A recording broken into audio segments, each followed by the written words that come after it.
Hello, this is a video for GCSE Citizenship Studies, and the video is all about the role of the UK in international organisations.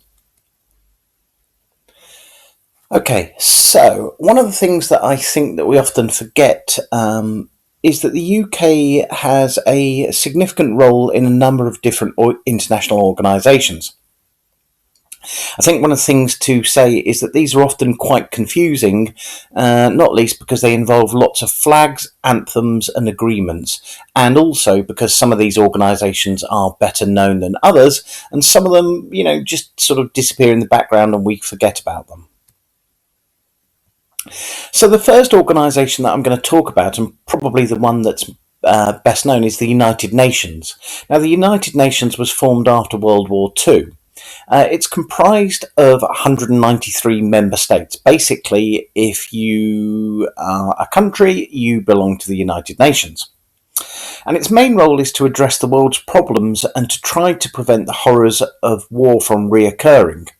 Has it been successful in doing that? Not necessarily, but it certainly plays a part in trying to resolve disputes between countries. It's also responsible for creating the Universal Declaration of Human Rights. Again, as you know, that's a list of human rights that all humans are supposed to have. And once more, we might sort of say, well, is that something that everyone enjoys? And the answer is no, but hopefully through the work of the United Nations, more and more people will start to enjoy those human rights. In terms of Britain's role, it's fairly significant. It's one of the permanent members of the United Nations Security Council. The other countries that are permanent members are the USA, France, China and Russia. The reason why these are permanent members is basically these were the first countries to possess nuclear weapons. Right, so we're on to our second organisation. Now, this is probably or possibly one that you may not have heard of. It's not one that comes up in the news very often. The last time it came up in the news in a sort of noticeable way was Donald Trump complaining about it. So basically, the North Atlantic Treaty Organisation is known as NATO. It's a military organisation. It was founded in 1949 and at the moment comprises of 30 countries. Now, the reason it was set up is that it basically was worried that after World War II, the Soviet Union might attempt to invade Germany.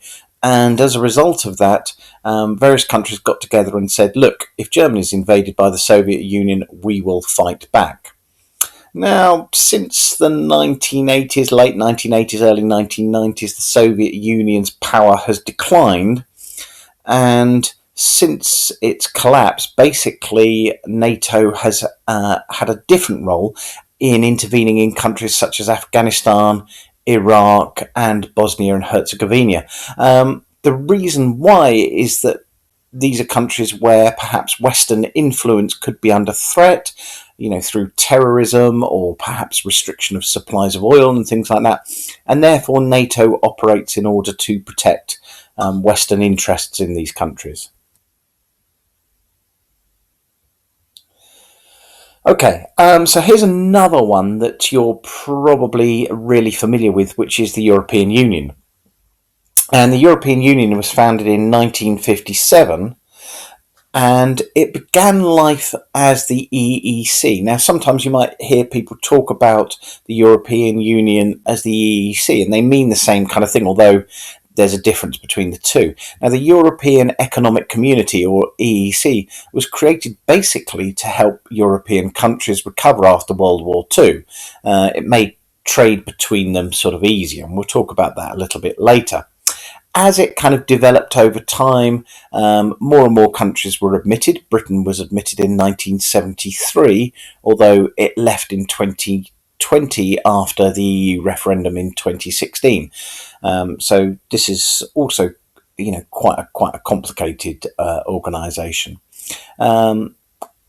Basically, its current role is to not only promote trade between European countries, but also promote integration. So, for example, if you're in the European Union and you want to live in France and you currently live in Germany, that's absolutely fine. If you want to work in Italy and you currently work in Holland, that's absolutely fine. Obviously, for British citizens, that's changed since we left the EU. So the big controversial issue, I guess, is what do you think of Brexit? For many people, it was a controversial decision. It's left Britain a divided country. For example, Scotland voted overwhelmingly to remain part of the European Union, whereas England voted to leave. Many people have enjoyed the benefits of the EU. Other people felt it had too much control over the UK. As I say, a very controversial issue and one that you can sort of research at your leisure. The next organisation is one of those ones which probably we won't have heard of, which is the Council of Europe. And the Council of Europe is part of the European Union. You can't belong to one without the other. And that particular role of the Council of Europe is basically to protect European citizens' legal and human rights. And one of the key parts is something called the European Court of Human Rights. It's basically a court which every EU country has to follow its decisions, and it might make decisions on people's human rights. For example, corporal punishment in schools. You can no longer hit kids in schools. And it was basically the European Court of Human Rights which made the decision that that was no longer allowed. So it has a big impact on the life of European citizens. Since we've left, we don't have to follow the decisions of the European Court of Human Rights. We now follow the decisions of the Supreme Court, which is now the highest court in the UK.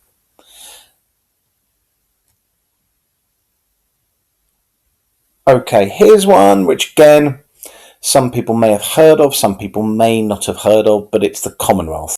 And the Commonwealth is a group of countries that have a close relationship with the UK. They have that close relationship because they used to be part of the British Empire. Now, some of these countries still have the Queen as the head of state. In other words, they have the Queen, on their stamps, on their banknotes, etc. Others are now independent. But even though they're independent, they still choose to be part of the Commonwealth. It's basically a club, and it's comprised of 54 countries and attempts to promote peace, democracy, and economic development. I guess the most famous thing that the Commonwealth is known for is the Commonwealth Games, and that's taking place in Birmingham in 2022.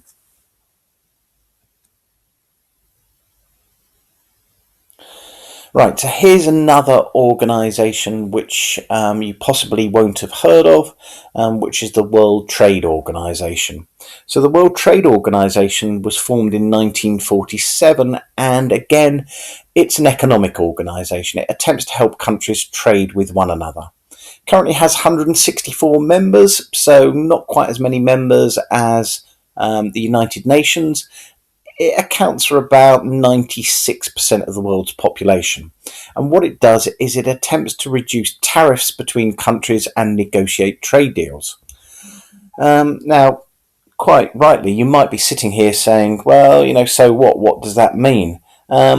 Basically, it means that it attempts to try and make trade between countries a little bit easier. So, for example, lots of things that we take for granted that we buy are not made in the UK or in Europe. They're made in the Far East. So if, for example, we wanted to buy a mobile phone, if there was no deal between ourselves and, let's say, China, it could be that China want to charge us a huge amount of money for exporting, malt whiskey to China, and we in turn want to charge China a huge amount of money for importing mobile phones to us.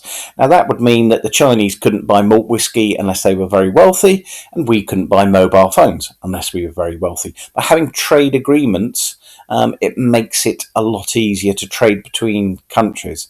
And again, sometimes there are disputes between those countries where occasionally, particularly the USA and China, they have a bit of a falling out and they start charging one another a huge amount of money for various products, which then soon get resolved because American and Chinese consumers want to buy stuff. Okay, the last thing I'm going to talk about briefly, and I'm going to explore some of these things in a little more detail, are something called non-governmental organisations. They're often known as NGOs. They are big charities effectively, and they're organisations which aren't part of a government but still play an important role. For example, when it comes to countries which are suffering drought, etc., we're very used to organisations like Oxfam or Save the Children going in there and helping the people. The reason why governments use them and why they're non-governmental organisation is because they have a particular expertise in an area, and as a result of that, they're often the best people to be able to spend the money that governments might give them.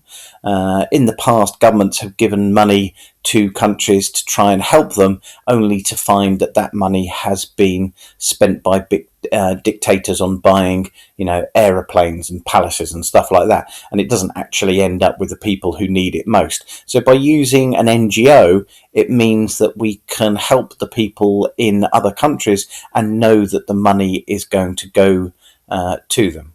Okay, so I hope that this brief overview has been helpful. As I say, I will look at some of these organisations in a little more detail. In turn, it would be helpful if you would go and have a look at them as well, visit their websites, visit kind of videos that they do on YouTube. There's lots of them. As I say, some of them are quite confusing, so you may have to watch this video a couple of times to get your head around what they actually do.